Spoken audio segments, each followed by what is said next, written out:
ಕರ್ತನ ಪರಿಶುದ್ಧ ನಾಮಕ್ಕೆ ಸ್ತೋತ್ರವಾಗಲಿ. ಕರ್ತನ ಪರಿಶುದ್ಧ ಸನ್ನಿಧಿಯಲ್ಲಿ ಇವತ್ತಿನ ದಿವಸ ಸೇರಿ ಬರುವುದಕ್ಕೆ ಕರ್ತನು ಕೊಟ್ಟಂತ ಕೃಪೆಗಾಗಿ ಕರ್ತನಿಗೆ ಸ್ತೋತ್ರ, ಕರ್ತನ ಮಹಿಮೆ ಎಂಬುದಾಗಲಿ. ಇವತ್ತಿನ ದಿವಸವೂ ಕೂಡ ನಾವು ಆತನ ಸಾನ್ನಿಧ್ಯದಲ್ಲಿ ಸೇರಿ ಬರುವ ಹಾಗೆ ಆ ಕರ್ತನು ಕೊಟ್ಟ ಕೃಪೆಗಾಗಿ ಸ್ತೋತ್ರ.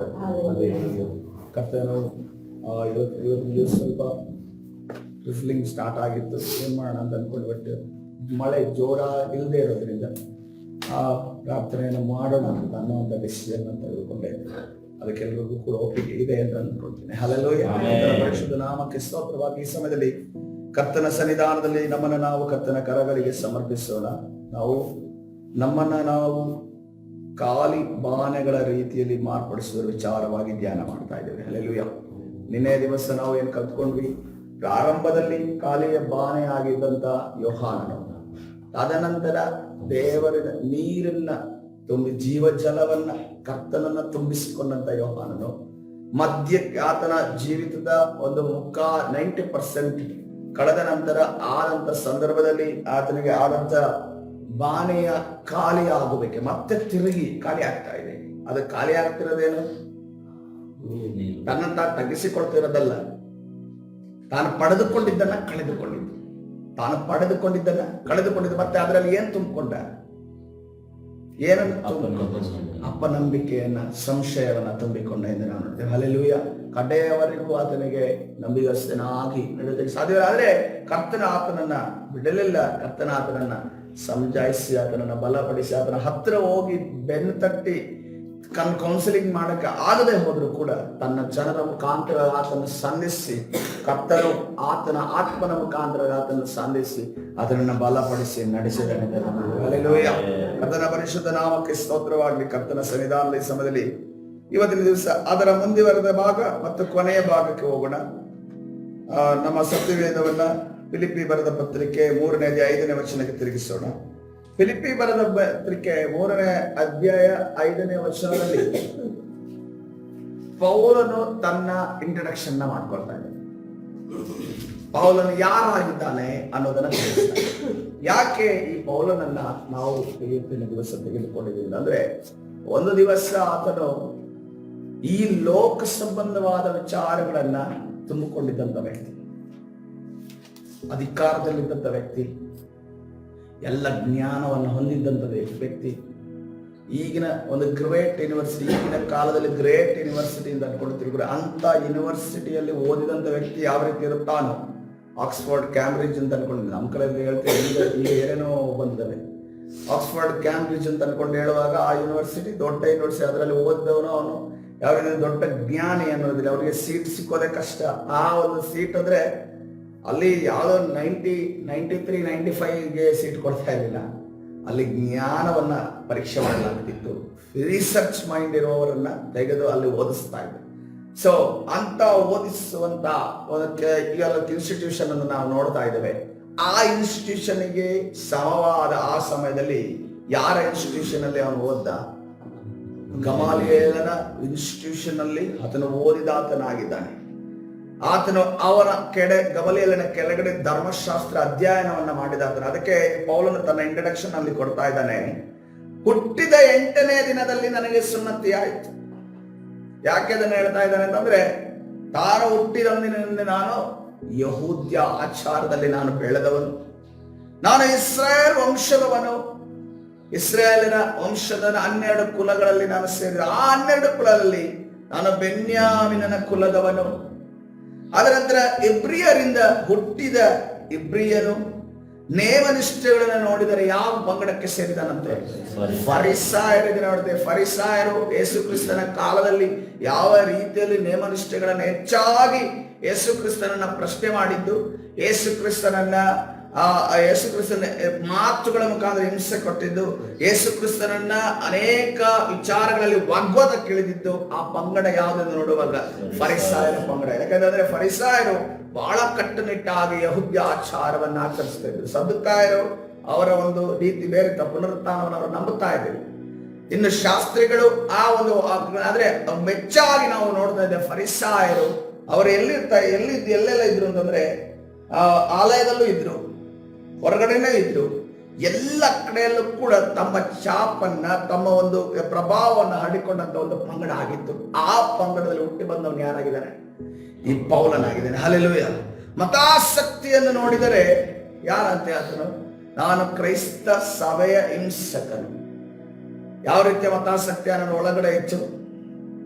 ಅವನಲ್ಲಿ ಕ್ರೈಸ್ತ ಸಭೆಯನ್ನು ಹಿಂಸೆ ಮಾಡುವಂತ ಮತಾಸಕ್ತಿ ಅಂತ. ಇವತ್ತಿನ ದಿವಸ ನಮ್ಮಲ್ಲಿ ಕೂಡ ಮತಾಸಕ್ತಿ ಅಂದ್ರೆ ಏನು? ಯೇಸು ಕ್ರಿಸ್ತನ ಬಗ್ಗೆ ನಾವು ವಾಕ್ಯದಲ್ಲಿ ಕೈಗೊಂಡು ನಡೆಯಬೇಕು ಅಂತ ಅನ್ಕೊಂಡಿರುವಾಗ ನಾವು ಯಾವ ರೀತಿಯ ಒಂದು ಮತಾಸಕ್ತಿಯನ್ನು ಹೊಂದಿದ್ದೇವೆ? ಇನ್ನೊಬ್ಬರನ್ನ ಹಿಂಸಿಸುವಂತ, ಇನ್ನೊಬ್ಬರನ್ನ, ನಮಗೆ ಕ್ರಿಸ್ತನೇ ಹೇಳಿದ್ದಾನೆ, ಇನ್ನೊಬ್ಬರ ಬಗ್ಗೆ ಉಪಕಾರವನ್ನ ಮಾಡು, ಉಪಚಾರವನ್ನ ಮಾಡು, ಸಹಾಯವನ್ನ ಮಾಡು, ಅವರಿಗೋಸ್ಕರ ಪ್ರಾರ್ಥನೆ ಮಾಡು, ಅವರನ್ನ ಕ್ಷಮಿಸು ಎಲ್ಲ ಹೇಳ್ತಾ ಇದ್ದೇನೆ. ಆದ್ರೆ ಈಗಿನ ವಿಶ್ವಾಸಿ ಸಭೆಗಳಲ್ಲಿ ಕೆಲವರು ಇದ್ದಾರೆ. ಅವರು ಏನ್ ಮಾಡ್ತಾ ಇದ್ದಾರೆ? ಅವರು ಈ ಒಳಗಡೆ ಇದ್ದು ಹಿಂಸೆ ಮಾಡ್ತಾ ಇದ್ದಾರೆ. ಒಳಗಡೆ ಇದ್ದು ಹಿಂಸೆ ಮಾಡ್ತಾರೆ. ಯಾಕಂದ್ರೆ ಒಳಗಡೆ ಇದ್ದು ಹಿಂಸೆ ಮಾಡುವಂತ ಕೆಲವರನ್ನ ನಾವು ನೋಡ್ತಾ ಇದ್ದೇವೆ. ಸಭೆ ಯಾವ್ದ್ರಲ್ಲಿ? ಸತ್ಯವೇದದಲ್ಲಿ ಉಮೆಯೋನನ್ನು ನೋಡ್ತಾ ಇದ್ದೇವೆ. ಇದರಲ್ಲಿ ಕೂಡ ಒಬ್ಬ ಹಿಂಸಕನಾಗಿದ್ದನು. ಆತನ ಬಗ್ಗೆ ಪೌಲನು ಹೇಳ್ತಾನೆ. ಆತನ ಆ ರೀತಿಯ ಇವತ್ತಿನ ದಿವಸ ಹಿಂಸಕರು ನಾವು ಆಗಿರಬಾರ್ದು. ಹಲ್ಲೆಲೂಯಾ. ಕರ್ತನ ಪರಿಶುದ್ಧ ನಾಮಕ್ಕೆ ಸ್ತೋತ್ರವಾಗಲಿ. ನಾವು ಸಭೆಯನ್ನ ಕಟ್ಟುವವರಾಗಿರಬೇಕು. ಹಲ್ಲೆಲೂಯಾ. ಕಂಡೀಷನ್ ಏನೇ ಆಗಲಿ, ನೀನು ಸಭೆಯನ್ನ ಕಟ್ಟುವುದಾದ್ರೆ, ನೀನು ದೇವರ ರಾಜ್ಯವನ್ನ ಕಟ್ಟುವುದಾದ್ರೆ ದೇವರು ನಿನ್ನನ್ನ ಕಟ್ಟುತ್ತಾನೆ. ಹಲ್ಲೆಲೂಯಾ. ಯಾಕಂದ್ರೆ ಕಾಲಿ ಯೋಚನೆ ಮಾಡಿದ್ದು ದಾವಿದನು, ದೇವರ ಸಾನ್ನಿಧ್ಯ, ದೇವರ ಪ್ರಸನ್ನತೆ, ದೇವರ ಮಂಜುಷ ಎಲ್ಲಿದೆ? ಗುಡಾರದಲ್ಲಿದೆ.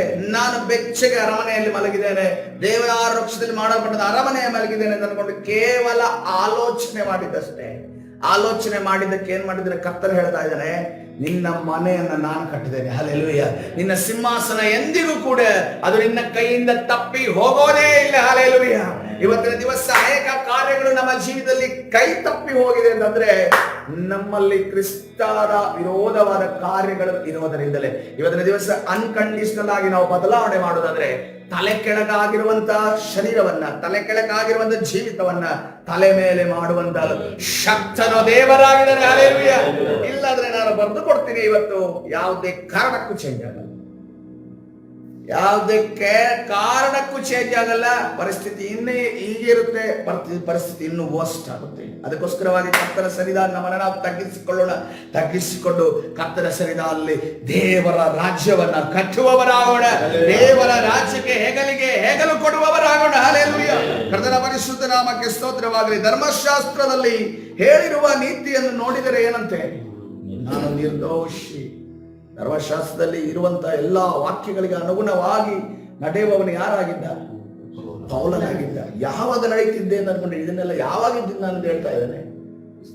ಕ್ರಿಸ್ತನನ್ನ ನಂಬುವುದಕ್ಕಿಂತ ಮುಂಚೆ ಇದನ್ನೆಲ್ಲ ಮಾಡಿದಂತ ವ್ಯಕ್ತಿ ಯಾರಾಗಿದ್ದನು? ಪೌಲನಾಗಿದ್ದನು. ಆತನು ಈ ಎಲ್ಲ ಬ್ಯಾಕ್ಗ್ರೌಂಡ್ ಅಂತ ಓದಿದಂತ ವ್ಯಕ್ತಿ ಅದನ್ನು ಒಂದು ದಿವಸ ಕ್ರಿಸ್ತನನ್ನ ಖಾಲಿ ಬಾಣೆಯಾಗಿ ನಿಲ್ತಾನೆ. ಆ ಕುದುರೆಯಿಂದ ಬಿದ್ದಾಗ, ಆ ಬೆಳಕು ಅವನ ಮೇಲೆ ಬಿದ್ದಾಗ, ಕರ್ತನ ಸ್ವರವನ್ನ ಅವನ ಕೇಳಿದಾಗ ಆತನ ಏನಾಗಿದ್ದು?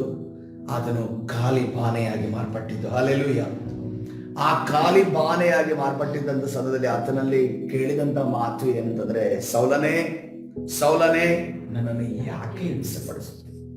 ಕರ್ತನಲ್ಲಿ ಹೇಳ್ತಾ ಇಲ್ಲ, ಕ್ರಿಸ್ತ ಸಭೆಯನ್ನು ನೀನು ಯಾಕೆ ಹಿಂಸೆ ಪಡಿಸ್ತಿದೀಯಪ್ಪ ಅಂತ ಅನ್ಕೊಂಡು ಕೇಳ್ತಾ ಇಲ್ಲ. ಡೈರೆಕ್ಟ್ ಆಗಿ ಸಭೆ, ನನ್ನ ಶರೀರ, ಈ ಶರೀರವಾಗಿ ನನ್ನ ಶರೀರವನ್ನ ಯಾಕೆ ನೀನು ಹಿಂಸಿಸ್ತಾ ಇದೀಯ ಅನ್ನೋದನ್ನ ಪೌಲನ ಬಳಿ ಯಾರು ಕೇಳ್ತಾ ಇದ್ದಾರೆ? ಯೇಸು ಕ್ರಿಸ್ತನು ಕೇಳ್ತಾ ಇದ್ದಾನೆ. ಹಲ್ಲೆಲೂಯಾ. ಕರ್ತನ ಪರಿಶುದ್ಧ ನಾಮಕ್ಕೆ ಸ್ತೋತ್ರವಾಗಲಿ. ತದನಂತರ ಮತ್ತೆ ಅದನ್ನ ಹೇಳ್ತಾ ಇದ್ದಾರೆ, ಕರ್ತನೆ ನೀನ್ ಯಾರು ಎಂದು ಕೇಳಿದ್ದಕ್ಕೆ ಕರ್ತನು, ಯಾಕಂದ್ರೆ ಕರ್ತನೇ ಅಂತ ಅನ್ಕೊಂಡು ಹೇಳಿದ್ರೆ ಈ ರೀತಿ ಮಾತನಾಡೋ ಶಕ್ತನು ದೇವರು ಮಾತ್ರವೇ ಅಂತ ಅನ್ಕೊಂಡು ಯಾರಿಗೆ ಗೊತ್ತಿತ್ತು? ಪೌಲನು ಗೊತ್ತಿತ್ತು. ಯಾಕಂದ್ರೆ ಧರ್ಮಶಾಸ್ತ್ರನ ಅರ್ದು ಕುಡಿದಿದ್ದಾನೆ. ಯಾವ ಮೂಲೆಯಲ್ಲಿ ಯಾರ ಹತ್ರ ಏನ್ ದೇವರು ಮಾತಾಡಿದ್ದಾರೆ ಅನ್ನೋದು ಯಾರಿಗೆ ಗೊತ್ತಿದೆ? ಪೌಲನು ಗೊತ್ತಿದೆ. ಸೊ ಅದಕ್ಕೋಸ್ಕರ ನಾನು ಹೇಳಿದ್ರೆ ಡೈರೆಕ್ಟ್ ಆಗಿ ಅವನು ಏನ್ ಮಾಡ್ತಾ ಇದ್ದಾನೆ? ಯಾವ ವಿಚಾರವನ್ನ, ಯಾವ ಹೆಸರನ್ನ ತೆಗೆಯದೆ ಏನಂತ ಮಾಡಿದ್ರೆ ಕರ್ತನೇ ಅಂತ ಅನ್ಕೊಂಡು ಕರೀತಿದ್ದಾನೆ. ನೀನು ಹಿಂಸೆ ಪಡಿಸುವ ಯೇಸುವೆ ನಾನು, ನೀನೆದ್ದು ಊರೊಳಕ್ಕೆ ಹೋಗು, ನೀನು ಮಾಡಬೇಕಾದದ್ದು ಅಲ್ಲಿ ನಿನಗೆ ತಿಳಿಸಲ್ಪಡುವುದು. ಹಲ್ಲೆಲೂಯಾ. ಕರ್ತನ ಅಲ್ಲಿ ಅವ್ರೇನ್ ಮಾಡಿದ್ರೆ ಅವನ ಕಂಠದವರೆಗೆ ನೀರನ್ನು ತುಂಬಿಸ್ತಾ ಇದ್ದಾನೆ. ಹಲ್ಲೆಲೂಯಾ. ಕಂಠದವರೆಗೆ ನೀರನ್ನು ತುಂಬಿದ್ದೀನಿ. ಕರ್ತನ ಹೇಳ್ತಾ ಇದ್ದಾನೆ, ತನ್ನ ಅಭಿಷೇಕವನ್ನು ಹೇಳ್ತಾ ಇದ್ದಾನೆ, ಆತನ ಒಳಗಡೆ ಕಂಠದವರೆಗೆ ನೀರನ್ನು ತುಂಬಿರಿ ಅನ್ನೋದನ್ನು ಹೇಳ್ತಾ ಇದ್ದಾನೆ. ಆ ರೀತಿಯಲ್ಲಿ ಪರಿಶುದ್ಧಾತ್ಮನ ಹೋಗಿ ತನ್ನ ಪರಿಶುದ್ಧಾತ್ಮನ ಅಭಿಷೇಕವನ್ನು ಯಾರ ಮೇಲೆ ಸುರಿಸ್ತಾನೆ? ಆ ಪೌಲನ ಮೇಲೆ ಇದ್ದಾನೆ. ಆ ಪೌಲನ ಮೇಲೆ ಸುರಿಸಿದಕ್ಕೆ ಇದ್ದಂತ ಆತನ ಮೇಲಿದ್ದ ಯೋಜನೆ ಯಾವುದೆಂದು ಕರ್ತನಲ್ಲಿ ಹೇಳ್ತಾ ಇದ್ದಾನೆ. ನೀನದ್ದು ನೆಟ್ಟನೆ ಬೀದಿ ಎಂಬ ಬೀದಿಗೆ ಹೋಗಿ ಯೂದನ ಮನೆಯಲ್ಲಿ ತಾಸದ ಸೌಲನೆಂಬವನು ವಿಚಾರಿಸು, ಅವನು ಪ್ರಾರ್ಥನೆ ಮಾಡುತ್ತಾನೆ. ಅನನೀಯನ ಒಬ್ಬ ಮನುಷ್ಯನು ಹೋಗುತ್ತಾನೆ. ಅದಕ್ಕೆ ಅನನೀಯನ ಕರ್ತನೆ, ಆ ಮನುಷ್ಯನ ಯೆರೂಸಲೇಮಿನಲ್ಲಿ ನಿನ್ನನ್ನು ನಂಬಿದ ದೇವ ಜನರಿಗೆ ಎಷ್ಟೋ ಕೇಡನ್ನುಂಟು ಮಾಡಿದನೆಂದು ಅವನ ವಿಷಯವಾಗಿ ಅನೇಕರಿಂದ ಕೇಳಿದ್ದೇನೆ, ಮತ್ತು ಇಲ್ಲಿಯೂ ನಿನ್ನ ಹೆಸರನ್ನು ಸ್ಮರಿಸುವವರೆಲ್ಲರಿಗೆ ಬೇಡಿ ಹಾಕಿಸುವ ಅಧಿಕಾರವನ್ನು ಮಹಾಯಾಜಕರಿಂದ ಹೊಂದಿದ್ದಾನೆ ಅಂದನು. ಕರ್ತನು ಅವನಿಗೆ, ನೀನು ಹೋಗು, ಆ ಮನುಷ್ಯನು ಯಾರ ಮುಂದೆ? ಅನ್ಯ ಜನರಿಗೂ ಅರಸುಗಳಿಗೂ ಇಸ್ರೇಲರಿಗೂ ನನ್ನ ಹೆಸರನ್ನು ತಿಳಿಸುವುದಕ್ಕಾಗಿ ನಾನು ಆರಿಸಿಕೊಂಡ ಸಾಧನವಾಗಿದ್ದಾನೆ. ಹಲ್ಲೆಲೂಯಾ. ಸಾಧನವಾಗಿರುವಂತ ಆ ಒಂದು ಇಸ್ರೇಲರ ಮಧ್ಯದಲ್ಲಿ, ಅರಸುಗಳ ಮಧ್ಯದಲ್ಲಿ, ಅದೇ ರೀತಿ ಅನ್ಯ ಜನರ ಮಧ್ಯದಲ್ಲಿ ಸುವಾರ್ತೆಯನ್ನು ಸಾರುವಂತ ಸಾಧನವಾಗಿ ಪೌಲನನ್ನ ದೇವರು ಉಪಯೋಗಿಸುವುದಕ್ಕೆ ಎತ್ತಿ ಹಿಡಿಯುವುದನ್ನು ನಾವು ಗಮನಿಸಿದ್ದೇವೆ. ಹಲ್ಲೆಲೂಯಾ. ಒಬ್ಬ ಕ್ರಿಸ್ತ ವಿರೋಧಿಯನ್ನ, ಕ್ರಿಸ್ತ ಹಿಂಸಕನನ್ನ, ಕ್ರಿಸ್ತನನ್ನ ನಂಬಿದವರನ್ನ ಕಾರಾಗೃಹಕ್ಕೆ ಹಾಕುತ್ತಿದ್ದವನನ್ನ, ಕ್ರಿಸ್ತನಿಗೋಸ್ಕರ ಆ ಒಂದು ಧರ್ಮಶಾಸ್ತ್ರ ನ್ಯಾಯ ಪ್ರಮಾಣಗೋಸ್ಕರ ಇನ್ನೊಬ್ಬರ ಪ್ರಾಣವನ್ನ ತೆಗೆದಿದ್ದಂತ ಆ ಒಂದು ಪೌಲನನ್ನ, ಅಧಿಕಾರಿಯಾದ ಪೌಲನನ್ನ, ಅಧಿಕಾರವನ್ನು ಹೊಂದಿದಂತ ಪೌಲನ, ಜ್ಞಾನವನ್ನ ಹೊಂದಿದಂತ ಪೌಲನ ಖಾಲಿ ಪಾತ್ರೆಯನ್ನಾಗಿ ಕರ್ತನು ಮಾಡಿ ಆ ಖಾಲಿ ಪಾತ್ರೆಯ ಒಳಗಡೆ ಎಂತ ನೀರನ್ನ ತುಂಬುತ್ತಿದ್ದಾನೆ? ಅನ್ಯ ಜನರಿಗೂ ಅರಸುಗಳಿಗೂ ಇಸ್ರೇಲರಿಗೂ ಸ್ವಾಕ್ಯವನ್ನ ಸಾರುವಂತ, ಸುವಾರ್ತೆಯನ್ನ ಹೇಳುವಂತ ಪೌಲನನ್ನಾಗಿಯೋ ಸೌಲನಾಗಿದ್ದವರನ್ನ ಪೌಲನನ್ನಾಗಿ ಮಾಡಿದಂತ ದೇವರಾಗಿದ್ದಾನೆ. ಹಲ್ಲೆಲೂಯಾ. ಕರ್ತನ ಪರಿಶುದ್ಧ ನಾಮಕ್ಕೆ ಸ್ತೋತ್ರವಾಗಲಿ. ಕರ್ತನ ಸರಿದಲ್ಲಿ ಈ ರೀತಿಯಲ್ಲಿ ದೇವರು ಆ ಒಂದು ಬಾನೆಗೆ ನೀರನ್ನು ತುಂಬಿಸ್ತಾರೆ. ಮೊದಲು ಅದರಲ್ಲಿ ಲೋಕ ಸಂಬಂಧವಾದ ಕಲ್ಕ್ ನೀರಿತ್ತು. ನೀರು ಶುಭ್ರವಾಗಿರಲಿಲ್ಲ. ದೇವರದನ್ನು ಶುದ್ಧೀಕರಿಸಿ ಆತನ ಬೆಳಕನ್ನು ಚೆಲ್ಲಿ, ಆತನ ಅವ್ರ ಜೊತೆ ಆತನ ಮಾತನ್ನ ಆತನ ಮೇಲೆ ಚೆಲ್ಲಿ ಶುದ್ಧೀಕರಿಸಿ ಈಗ ಬಾಣೆಯಲ್ಲಿ ನೀರು ತುಂಬಿಸಿ ಕಂಠದವರೆಗೂ ಕರ್ತನ ಉಪಯೋಗಿಸುವುದಕ್ಕೆ ನಿರ್ಧಾರ ಮಾಡಿದ್ದಾನೆ. ಈತನು ಸ್ನಾನಿಕನಾದ ಯೋಹಾನ ರೀತಿಯಲ್ಲಿ ಮೊದಲು ತುಂಬಿಸಿಕೊಂಡು ಸೋತು ಹೋದಲ್ಲ. ಇವತ್ತಿನ ದಿವಸ ನಾನು ತೋರ್ತಿರೋ ಎಕ್ಸಾಂಪಲ್ ಏನಂತಂದ್ರೆ, ಈತನು ನಿರಂತರವಾಗಿ ಕೊನೆಯವರೆಗೂ ಕ್ರಿಸ್ತನಲ್ಲಿ ಜಯಿಸಿದಂತ ವ್ಯಕ್ತಿ ಆಗಿದ್ದಾನೆ. Hallelujah, hallelujah. ಆತನು ಯಾವ ರೀತಿಯ ಬಾಣೆಯನ್ನು ನೋಡುವಾಗ ನೀರು ದ್ರಾಕ್ಷಾರಸವಾಗಿ ಮಾರ್ಪಟ್ಟಂತ ಬಾಣೆಯಾಗಿದ್ದಾನೆ. ಹಲ್ಲೆಲೂಯಾ. ಆ ಬಾಣೆ ಕೇವಲ ಇಸ್ರೇಲ್ ಜನರಿಗೆ ಮಾತ್ರ ದ್ರಾಕ್ಷಾರಸ ಹಂಚಲ್ಪಟ್ಟಿದ್ದಲ್ಲ, ಇಡೀ ಲೋಕಕ್ಕೆ ಅದರ ಮುಖಾಂತರವಾಗಿ, ಆ ಬಾಣೆಯ ಮುಖಾಂತರವಾಗಿ ದೇವರ ಪರಿಮಳವನ್ನ, ದೇವರ ಸುವಾಸನೆಯ ಹಂಚಲ್ಪಟ್ಟಿದೆ ಎಂದು ನಾವು ನೋಡುತ್ತೇವೆ. ಹಲ್ಲೆಲೂಯಾ. ಯಾಕಂದ್ರೆ ಅದನ್ನು ಆ ಫಿಲಿಪ್ಪಿ ಬರೆದ ಪತ್ರಿಕೆ 3ನೇ ಅಧ್ಯಾಯ 7ನೇ ವಚನದಲ್ಲಿ ಆತನು ಈ ರೀತಿಯಲ್ಲಿ ಹೇಳ್ತಾ ಇದ್ದಾನೆ, ಆದರೆ ನನಗೆ ಲಾಭವಾಗಿರುವಂತವುಗಳನ್ನು ಕ್ರಿಸ್ತನ ನಿಮಿತ್ತ ನಷ್ಟವೆಂದೆಣಿಸಿದ್ದೇನೆ.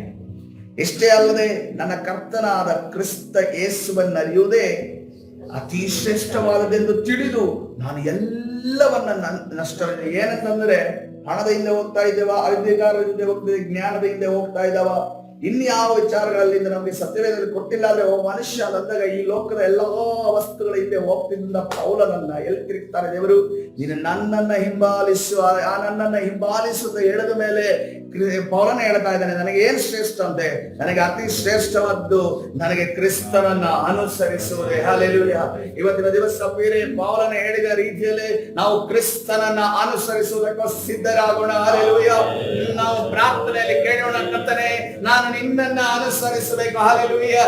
ನಿನ್ನ ಕಾರ್ಯಗಳನ್ನ ಮಾತಾಡಬೇಕು, ನಿನ್ನ ಕಾರ್ಯಗಳನ್ನ ನಾನು ತಿಳಿದುಕೊಳ್ಳಬೇಕು, ನಿನ್ನ ಕಾರ್ಯಗಳನ್ನ ನಾನು ಕಲಿತುಕೊಳ್ಳಬೇಕು. ಹಲ್ಲೆಲೂಯಾ. Thank you Jesus. ಕರ್ತನ ಪರಿಶುದ್ಧ ನಾಮಕ್ಕೆ ಸ್ತೋತ್ರ. ಆತನ ನಿಮಿತ್ತ ನಾನು ಎಲ್ಲವನ್ನು ಕಳಕೊಂಡು ಅದನ್ನ ಕಸವೆಂದೆಣಿಸಿದೆ. ಹಲ್ಲೆಲೂಯಾ.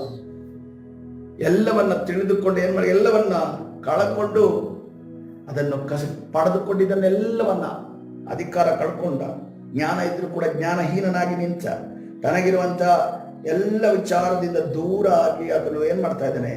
ಕ್ರಿಸ್ತನ ಕಡೆ, ಕ್ರಿಸ್ತನನ್ನು ಹಿಂಬಾಲಿಸುವುದಕ್ಕೆ, ರಾಷ್ಟ್ರಕ್ಕೆ, ದೇಶಕ್ಕೆ, ಅದನ್ನು ಅದೇ ರೀತಿಯಲ್ಲಿ ಪಟ್ಟಣಕ್ಕೆ ಸುವಾರ್ತೆ ಸಾರುವಾಗ ಒಂದು ಕಡೆ ಅಂತೂ ಅವರಿಗೆ ಏನಂತಂದ್ರೆ ತಿನ್ನುವುದಕ್ಕೆ ಕುಡಿಯುವುದಕ್ಕೆ ಏನು ಇದೆ, ಸಾಯುವಷ್ಟು ಮಟ್ಟಿಗೆ ಯಾರು ಹೊಡಿತಾರೆ? ಪೌಲನು ಹೊಡಿತಾರೆ. ಆವಾಗ ಪೌಲನು ಹೇಳ್ತಾ ಇದ್ದಾನೆ, ನಾನೆಲ್ಲ ಒಂದು ಕಸವೆಂದೆಣಿಸಿದ್ದೇನೆ. ಹಲ್ಲೆಲೂಯಾ. ನನಗಿರುವಂತ ಅಧಿಕಾರವನ್ನು ನನ್ನ ಕಸವೆಂದೆಣಿಸಿದ್ದೇನೆ, ನನಗಿರುವಂತ ಸಂಬಳವನ್ನು ನಾನು ಕಸವೆಂದೆಣಿಸಿದ್ದೇನೆ. ಯಾಕಂದ್ರೆ ಆ ಸಂಬಳ ನನಗೆ, ಆ ಒಂದು ಅಧಿಕಾರ ನನಗೆ ಈ ಲೋಕದಲ್ಲಿ ಜೀವನ ಮಾಡಬೇಕು ಕಲಿಸಿದಾದ್ರೆ ನನ್ನ ಕ್ರಿಸ್ತನು ನನಗೆ ಪರಲೋಕ ರಾಜ್ಯದಲ್ಲಿ ಒಂದು ಸ್ಥಾನವನ್ನು ಕೊಟ್ಟಿದ್ದಾನೆ. ಹಲ್ಲೆಲೂಯಾ. ಹಾಗಾದ್ರೆ ನಾವು ಕೆಲಸ ಮಾಡಬಾರ್ದ? ಕೆಲಸ ಮಾಡೋದ್ರಲ್ಲಿ ಏನು ತಪ್ಪಿಲ್ಲ, ಆದ್ರೆ ಅದರ ಮುಖಾಂತರವು ಕರ್ತನಿಗೆ ಮಹಿಮೆ ಆಗಬೇಕು. ನಾವು ಇದ್ದಂತ ಸ್ಥಳದಲ್ಲಿ ದೇವರಿಗೆ ಮಹಿಮೆ ಆಗುವಂತ ಕಾರ್ಯವನ್ನು ನಮಗೆ ಏನು ಸಿಕ್ಕಿದ್ರು ಏನಿದ್ರು ಕರ್ತನಿಗೆ ಮಹಿಮೆ ಆಗಿ, ಹಲ್ಲೆಲೂಯಾ, ಮಹಿಮೆ ಪಡಿಸುವಂತ ಸಿಚುವೇಶನ್ ಬೇರೆ ಯಾವುದೇ ಕಾರಣಕ್ಕೆ ಅದನ್ನ ತಪ್ಪಿಸ್ಕೊಳ್ಬೇಡ. ಯಾಕಂತಂದ್ರೆ ಏನಾಗುತ್ತೆ ಅಂತಂದ್ರೆ ಆಗೋ ತನಕ ನಮಗೆ ಏನಿರುತ್ತೆ ಅಂತಂದ್ರೆ ದೇವರೊಂದು ಮಾಡ್ಲಿ, ದೇವರನ್ನು ಮಹಿಮೆ ಪಡಿಸ್ತೇನೆ, ದೇವರನ್ನು ಆದ ನಂತರ ನಮಗೆ ಒಂದು ಸ್ಥಿತಿ ಏನಾಗುತ್ತೆ ಅಂತಂದ್ರೆ ಮಹಿಮೆ ಪಡಿಸುವಂತ ಸಿಚುವೇಶನ್ ಬಂದಿದೆ, ಆದ್ರೆ ಯಾವುದೋ ವ್ಯಕ್ತಿಗಳು ಯಾವುದೋ ಪರಿಸ್ಥಿತಿ ಅನುಗುಣವಾಗಿ ನಾವು ಹಿಂದೆ ಹೊಡಿತೇವೆ. ಅದು ನಾವು ಮಾಡುವ ಬಹಳ ತಪ್ಪಾಗಿದೆ.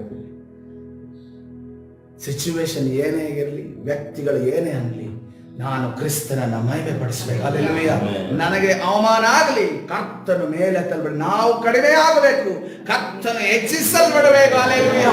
ಆ ಕಾರ್ಯವನ್ನು ನಾವು ಮಾಡುವುದಾದ್ರೆ ಮಾತ್ರವೇ ಕರ್ತನು ನಮ್ಮನ್ನ ಆತನ ರಾಜ್ಯದಲ್ಲಿ ಸೇರಿಸಿಕೊಳ್ಳುವ ಆತನೇ. ಹಲ್ಲೆಲೂಯಾ. ಇಷ್ಟೇ ಅಲ್ಲದೆ ನನ್ನ ಕರ್ತನಾದ ಕ್ರಿಸ್ತ ಹೆಸರಿನಲ್ಲಿ ಅತಿಶ್ರೇಷ್ಠವಾದ ಅದನ್ನು ಕಸವೆಂದೆಣಿಸುತ್ತೇನೆ. ಇದರಲ್ಲಿ ನನ್ನ ಉದ್ದೇಶವೇನೆಂದರೆ ನಾನು ಕ್ರಿಸ್ತನನ್ನು ಸಂಪಾದಿಸಿಕೊಂಡು ನೇಮನಿಷ್ಠೆಗಳ ಫಲವಾಗಿರುವ ಸ್ವನೀತಿಯನ್ನ ಆಶ್ರಯಿಸದೆ. ಇದನ್ನ ಹೇಳಿದ ಮೊದಲು ನೇಮನಿಷ್ಠೆಗಳ ಫಲವನ್ನ, ಸ್ವನೀತಿಯನ್ನ ಆಶ್ರಯಿಸಿಕೊಂಡು ಯಾರಿದ್ದ? ಈ ಪೌಲನೇ ಇದ್ದ. ಈಗ ಹೇಳ್ತಾ ಇದ್ದ, ನಾನು ಅದನ್ನು ಆಶ್ರಯಿಸಿಕೊಳ್ಳೋದಿಲ್ಲ. ಯಾವ ಒಳ್ಳೆ ಕಾರ್ಯ ಮಾಡಿದ್ರು ಕೂಡ ನಾನು ದೇವರಿಗೆ ಮೆಚ್ಚುಗೆಯಾಗಿ ನಡೆಯುವುದಕ್ಕೆ ಸಾಧ್ಯವಿಲ್ಲ.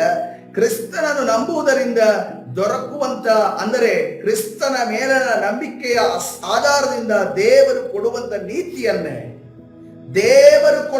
ನೀತಿಯನ್ನೇ ಹೊಂದಿ ಕ್ರಿಸ್ತನಲ್ಲಿರುವವರಿಗಾಗಿ ಕಾಣಿಸಿಕೊಳ್ಳಬೇಕೆಂಬುದೇ. ಹಲ್ಲೆಲೂಯಾ. ಅದನ್ನು ದೇವರ ಮುಂದೆ ಮಾತ್ರ ನೀತಿವಂತನಾಗಿ ನಿಲ್ಲಲು ಬಯಸಿ, ಅಥವಾ ಆತನು ಬಯಸುವುದು ಅಥವಾ ನೀವು ಬಯಸುವುದು ನನಗೆ ಹೇಳ್ತಾ ಇಲ್ಲ. ಅದನ್ನು ಯಾರ ಮುಂದೆಯೂ ಕೂಡ ನಾವು ನೀತಿವಂತರಾಗಿ ನಿಲ್ಲಬೇಕು. ದೇವರ ಮುಂದೆಯೂ ಆತನ ಜನರ ಮುಂದೆಯೂ ನಾವು ನೀತಿವಂತರಾಗಿ ನಿಲ್ಲಬೇಕು. ಹಲ್ಲೆಲೂಯಾ. ಕೆಲವು ಬಾರಿ ನಾವು ದೇವರ ಮುಂದೆ ನಾನು ಸರಿ ಇದ್ರೆ ಸಾಕು ಅಂತ ಅಂದುಕೊಳ್ತೇವೆ. ದೇವರ ಮುಂದೆ ಸರಿ ಇದ್ರೆ ಸಾಕು. ನಾವು ದೇವರ ಮುಂದೆಯೂ ಸರಿ ಇರಬೇಕು, ಅದೇ ರೀತಿಯಲ್ಲಿ ಮನುಷ್ಯರ ಮುಂದೆಯೂ ನಾವು ಸರಿ ಇರಬೇಕು. ನಾವು ಮನುಷ್ಯರ ದಯೆಯನ್ನು ಹೊಂದಿದವರಾಗಿರಬೇಕು, ದೇವರ ದಯೆಯನ್ನು ಹೊಂದಿದವರು ನಾವು ಆಗಿರಬೇಕು. ಹಲ್ಲೆಲೂಯಾ. ಕರ್ತನ ಈ ಮಾತನ್ನು ಇವತ್ತಿನ ದಿವಸ ಹೇಳ್ತಾ ಇದ್ದೇನೆ. ಹಲ್ಲೆಲೂಯಾ. ಕರ್ತನ ಪರಿಶುದ್ಧ ನಾಮಕ್ಕೆ ಸ್ತೋತ್ರವಾಗಲಿ. ಆತನನ್ನು ಆತನ ಪುನರುತ್ಥಾನದ ಶಕ್ತಿಯನ್ನು, ಆತನ ಬಾಧೆಗಳಲ್ಲಿ ಪಾಲುಗಾರನಾಗಿರುವ ಪದವಿಯನ್ನು ತಿಳುಕೊಂಡು ಆತನ ಮರಣದ ವಿಷಯದಲ್ಲಿ ಆತನಿಗೆ ಅನುರೂಪನಾಗಬೇಕೆಂಬುದೇ ನನ್ನ ಕುತೂಹಲವಾಗಿದೆ. ಈ ಪೌಲನು ಇನ್ನೊಬ್ಬರ ಮರಣವನ್ನ ಬಯಸ್ತಾ ಇದ್ದವನು, ಇನ್ನೊಬ್ಬರನ್ನ ಸಾಯಿಸ್ತಾ ಇದ್ದವನು. ಅಂತ ವ್ಯಕ್ತಿ ಈಗ ಏನಾಗಿದ್ದಾನೆ, ಯಾವ ಮಟ್ಟಕ್ಕೆ ತಿರುಗಿದ್ದಾನೆ? ಆತನ ಬಾನೆ ಫಿಲ್ ಆಯಿತು ನೀರಿನ ನಂತರ ಅದನ್ನ ದೇವರು ದ್ರಾಕ್ಷಾರಸ ಮಾರ್ಪಡಿಸಿದ್ದಾರೆ.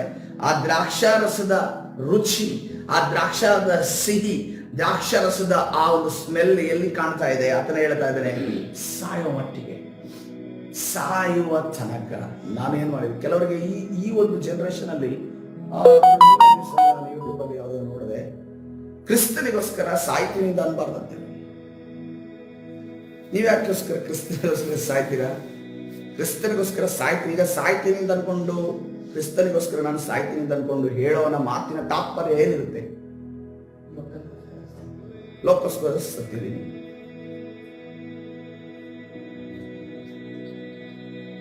ಇನ್ನೇನಿರ್ಬೋದು? ಈಗ ನಾನೇ ಹೇಳ್ತೀನಿ, ನಾನು ಕ್ರಿಸ್ತನಿಗೋಸ್ಕರ ಸತ್ತಿದ್ದೀನಿ ಅಂತ ಅನ್ಕೊಂಡು ನಿಮ್ಮ ಮನಸ್ಸಲ್ಲಿ ಏನು ಒಪಿನಿಯನ್ ಬರುತ್ತೆ? ನನ್ನ ಬಗ್ಗೆ ಏನು ಒಪಿನಿಯನ್ ಬರುತ್ತೆ? ಲೋಕಕ್ಕೋಸ್ಕರ ಸತ್ತಿದ್ದೀನಿ, ಒಂದು ದೇವರಿಗೋಸ್ಕರ ಒಂದು ವೈರಾಗ್ಯ ಇದೆ ಅಂತ ಅನ್ಕೊಂಡು ಅರ್ಥ ಆಗುತ್ತೆ. ದೇವರಿಗೋಸ್ಕರ ಏನ್ ರಿಸ್ಕ್ ಬೇಕಾದ್ರೂ ತಗೊಳ್ತಾರೆ. ಯಾಕಂದ್ರೆ ಮನುಷ್ಯ ಎದುರೋದಿಲ್ಲಿ ಮರಣಕ್ಕೆ. ಮರಣ ಬಂದ್ರೆ ಮನುಷ್ಯ ಅಲ್ಗಾಡ್ ಬರ್ತಾನೆ. ಮರಣ ಬಂದಿದೆ ಅಂತ ಅನ್ಕೊಂಡು ಹೇಳಿದ್ರೆ ಸಾಕು, ಅವನ ಭಯದಿಂದ ಸತ್ಯ ಹೋಗ್ತಾನೆ. ಮರಣ ಬರುತ್ತೆ ಅಂತ ಅನ್ಕೊಂಡು ನೀವೀಗ ಡಾಕ್ಟರ್ ಖಾಲಿ ಈಗ ಯಾವುದೋ ಕ್ಯಾನ್ಸರ್ ಪೇಷಂಟ್ಗೆ ಇದು ಹೇಳ್ತಾರೆ, ಇವನು ಸ್ವಲ್ಪ ದಿನ ಇವರು ಬದುಕೋದು ಅಂತ ಅನ್ಕೊಂಡು ಅವನ ಹತ್ರ ಹೇಳೋದಿಲ್ಲ. ಯಾರಾದ್ರೂ ಹೇಳ್ತಾರೆ ಅವ್ರ ಜೊತೆಲಿರೋದಿಲ್ಲ, ಅವನ ಹತ್ರ ಹೇಳಿದ್ರೆ ಏನಾಗುತ್ತೆ? ಒಂದು ನೆಕ್ಸ್ಟ್ ಮಿನಿಟ್ ಅಲ್ಲಿ ಹೋಗ್ತಾನೆ, ನೆಕ್ಸ್ಟ್ ಮಿನಿಟ್ ಅಲ್ಲಿ ಹಾರ್ಟ್ ಅಟ್ಯಾಕ್ ಆಗುತ್ತೆ ಅವ್ರಿಗೆ. ಅದಕ್ಕೋಸ್ಕರ ಅವನ ಹತ್ರ ಹೇಳೋದಿಲ್ಲ. ಸೊ ಆ ರೀತಿಯಲ್ಲಿ ಕ್ರಿಸ್ತನಿಗೋಸ್ಕರ ಸಾಯೋದಕ್ಕೆ ರೆಡಿ ಇದ್ದೇನೆ ಅಂತ ಅನ್ಕೊಂಡು ಹೇಳುವಂತ ವ್ಯಕ್ತಿಗಳ ವಿಚಾರವಾಗಿ ಈಗಿನ ದಿನಮಾನದಲ್ಲಿ ಸೇವಕರುಗಳು, ವಿಶ್ವಾಸಿಗಳು ಯಾವ್ಯಾವ ಸಾಯೋದಂತ ಹೇಳಬಾರ್ದಂತೆ. ಬದುಕಬೇಕು. ಹೆಂಗ್ ಬದುಕಬೇಕು? ಕಾರು, ಬಂಗ್ಲೆ, ಶ್ರೀಮಂತಿಕೆ, ಹಣ, ಅದು ಇದು ಇಟ್ಕೊಂಡು ನಾನು ಬದುಕ್ತೀನಿ ಅಂತ ಅನ್ಕೊಂಡು ಹೇಳಿ ದೇವ್ರು. ಯಾಕಂದ್ರೆ ನಮ್ಮಪ್ಪ ಯಾರು? ಐಶ್ವರ್ಯವಂತನು. ಆತನು ತನ್ನ ಐಶ್ವರ್ಯಕ್ಕೆ ತಕ್ಕ ಹಾಗೆ ನಮ್ಮನ್ನು ಆಶೀರ್ವಾದ ಮಾಡ್ತಾನೆ. ಅದಕ್ಕೆ ಇನ್ನೊಂದು ಹೇಳ್ತಾರೆ, ನಾವು ಬದುಕೋದಕ್ಕೋಸ್ಕರ ಆತನ ಸತ್ತಾನೆ. ಈ ಗಾಸ್ಪೆಲ್ ನಿಜವಾಗ್ಲೂ ಅದಕ್ಕೆ ಅವರಿಗೆ ನಮಸ್ಕಾರ ಹೊಡಿಬೇಕು. ಯಾವ ರೀತಿಯಲ್ಲಿ ಶಿಲುಬೆಯ ಮರಣ ತುಚ್ಛವಾಗಿ ನೋಡ್ತಾರೆ, ನನಗೆ ಆಶ್ಚರ್ಯ ಆಗುತ್ತೆ. ಹೌದು, ಕರ್ತನು ನಮಗೋಸ್ಕರ, ಆತನು ನಾವು ಜೀವನವನ್ನು ಮಾಡೋದಕ್ಕೋಸ್ಕರ ಆತನು ಯಾಕೆ ಆ ಪಾಡನ್ನು ತೋರಿಸಿದ್ದು? ನಾವು ಅದೇ ದಾರಿಯಲ್ಲಿ ನಡೆಯಬೇಕು, ನಾವು ಸಹಿಸಿ ನಿಲ್ಲಬೇಕು. ಹಾಗಾದ್ರೆ ಇವರು ಪೌಲನ ಪ್ರೀಚಿಂಗ್ ಅನ್ನ ಮುಟ್ಟಂಗೇ ಇಲ್ಲ. ಯಾಕಂದ್ರೆ ಪೌಲನು ದಿನ ದಿನವೂ ಕ್ಷಣ ಕ್ಷಣವೂ ಕ್ರಿಸ್ತನ ದಾರಿಯಲ್ಲಿ ಕ್ರಿಸ್ತನ ಹಿಂಸೆಯನ್ನ ಅದನ್ನ ಅನುಭವಿಸಿ ಯಾವುದರ ಮುಖಾಂತರವಾಗಿ ಕ್ರಿಸ್ತನ ಶಿಲುಬೆಯನ್ನು ನೋಡಿ ಆತನಿಗೆ ಹಿಂಸೆ ಪಡುವುದಕ್ಕೆ ಆತನಿಗೆ ಸಹಾಯವಾಯಿತು. ಒಂದು ವೇಳೆ ಕ್ರಿಸ್ತನ ಹಿಂಸೆಯನ್ನು ಆತನು ನೋಡದೆ ಕೇಳದೆ ಹೋಗುತ್ತಿದ್ದರೆ ಆತನು ಸಮೃದ್ಧಿಯಾಗಿ ಕುಳಿತುಕೊಂಡು ಸಿಂಹಾಸನದಲ್ಲಿ ಕೂರುವಂತ ಈಗಿನ ರಾಜಕಾರಣಿ ತರ ಈಗಿನ ಅನೇಕ ಒಳ್ಳೆ ವಿಚಾರಗಳನ್ನು ಬೋಧಿಸುವಂತ ಕಪಟವಾದ ವ್ಯಕ್ತಿಗಳ ರೀತಿಯಲ್ಲಿ ಇರುವುದಾದರೆ, ವ್ಯಕ್ತಿಗಳ ರೀತಿಯಲ್ಲಿ ಇದ್ದಿದ್ರೆ ಪೌಲನು ಆ ಹಿಂಸೆಯನ್ನು ಅನುಭವಿಸಿ ಈ ಸುವಾರ್ತೆ ಇಷ್ಟುವರೆಗೆ ಬರುವುದಕ್ಕೆ ಸಾಧ್ಯವಿರ್ತಾ ಇಲ್ಲ. ಕ್ರಿಸ್ತನು ಶಿಲುಬೆಯಲ್ಲಿ ಅನುಭವಿಸಿದ ಪಾಡನ್ನು ನೋಡಿ ಪೌಲನು ಹೇಳ್ತಾ ಇದ್ದಾನೆ, ನಂದೇನು, ನನ್ನ ಯಜಮಾನನು ನನ್ನ ಒಡೆಯನು ಇನ್ನೂ ಹೆಚ್ಚಾಗಿ ಅನುಭವಿಸಿದ್ದಾನೆ. ಅದನ್ನು ನಾನು ಅನುಭವಿಸ್ತಿರೋದು ನನ್ನ ದೇಹದ ವೇದನೆ ಅಷ್ಟೇ ಮಾತ್ರವೇ. ಆದರೆ ನನ್ನ ಒಡೆಯನು, ನನ್ನ ಯಜಮಾನನು, ಆತನು ಅನುಭವಿಸಿದ್ದು ಇಡೀ ಲೋಕದ ಪಾಪ, ಶಾಪ, ರೋಗ ಎಲ್ಲವನ್ನ ತನ್ನ ದೇಹದ ಮೇಲೆ ಹೊಚ್ಚಿಕೊಂಡು ಆತನ ಅನುಭವಿಸಿದನು. ಆತನ ದಾರಿಯಲ್ಲೇ ನಾನು ಮುಂದೆ ಹೋಗ್ತೇನೆ ಅಂತ ಅನ್ಕೊಂಡು ಯಾರು ಹೇಳ್ತಾ ಇದ್ದೇನೆ? ಪೌಲನು ಹೇಳ್ತಾ ಇದ್ದೇನೆ. Hallelujah, hallelujah.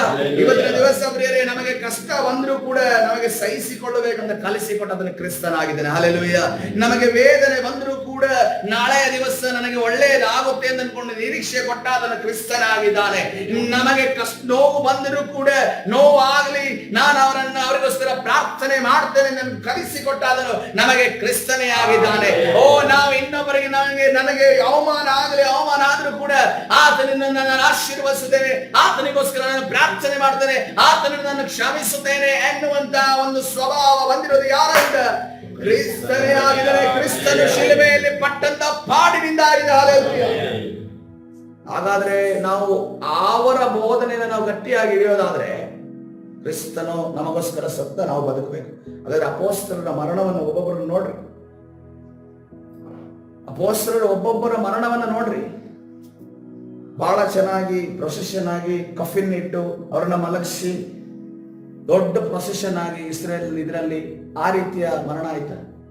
ಒಬ್ಬೊಬ್ಬರಿಗೂ ಕೂಡ ಕ್ರಿಸ್ತನ ಶಿಲುಬೆಯ ಅನುಭವ ಅವರಿಗೆ ಫುಲ್ ಆಗಿ ಆಗ್ಲಿಲ್ಲ ಅಂತಂದ್ರು ಕಂಪ್ಲೀಟ್. ಯಾಕಂದ್ರೆ ಯಾವ ಮನುಷ್ಯನಿಗೆ ಅದನ್ನು ಸಹಿಸಿಕೊಳ್ಳೋದಕ್ಕೆ ಸಾಧ್ಯ ಇಲ್ಲ. ಪೂರ್ಣ ಮನುಷ್ಯನು, ಪೂರ್ಣ ದೇವರಾಗಿರುವಂತಹ ಯೇಸು ಕ್ರಿಸ್ತನಿಗೆ ಮಾತ್ರ ಅದನ್ನು ಸಹಿಸಿಕೊಳ್ಳುವುದಕ್ಕೆ ಸಾಧ್ಯ. ಅದಕ್ಕೋಸ್ಕರವಾಗಿ